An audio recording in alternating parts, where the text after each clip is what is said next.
সাল্লাল্লাহু আলাইহি ওয়াসাল্লাম একটা হাদিসের ভবিষ্যৎবাণী করেছেন যে ইরাকের ফোরাত নদী, কোন নদী? ইউফ্রেটিস বলে।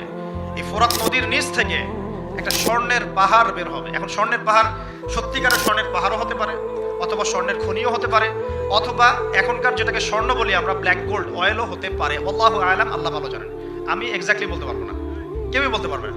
নবী সাল্লাল্লাহু আলাইহি ওয়াসাল্লাম বলছেন এটাকে কেন্দ্র করে এমন যুদ্ধ হবে বিশ্বে যেখানে প্রত্যেক 100 জন কমব্যাটন বা যোদ্ধার মধ্যে 99 জন মানুষ মারা যাবে। এটা কি হয়েছে এমন কোন যুদ্ধ পৃথিবীতে?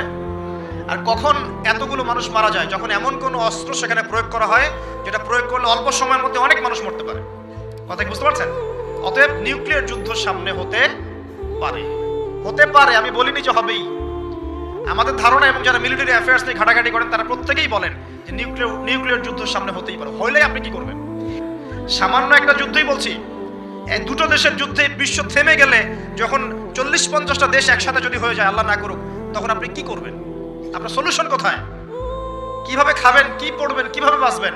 ওষুধপত্রের কাঁচামাল আসবে কিনা, আমদানি আসবে কিনা, রপ্তানি হবে কিনা, জিডিপির অবস্থা তখন কি হবে, ফসল ফলবে কিনা, সূর্যের আলো পৃথিবীতে আসবে কিনা, বিশুদ্ধ পানি পাবো কিনা, আমাকে তো ভাবতে হবে। ভাববে কারা? যাদের কাছে কোরআন সুন্নাহর গভীর জ্ঞান আছে এবং যারা জিওপলিটিক্স নিয়ে পড়াশোনা করে এবং শেষ জামানা নিয়ে যারা সচেতন, তারা বলতে পারবে কি করতে হবে। আপনি শুধুমাত্র বইপত্র পড়ে আর ডিগ্রি ধরেই তো বলতে পারবেন না যে কি করতে হবে। আপনাকে কোরআন সুন্নাহর পড়াশোনার পাশাপাশি শেষ জামানায় ঘাটাঘাটি করতে হবে। তখন আপনি বুঝবেন যে সামনে হয়তো বা এটা হতে যাচ্ছে।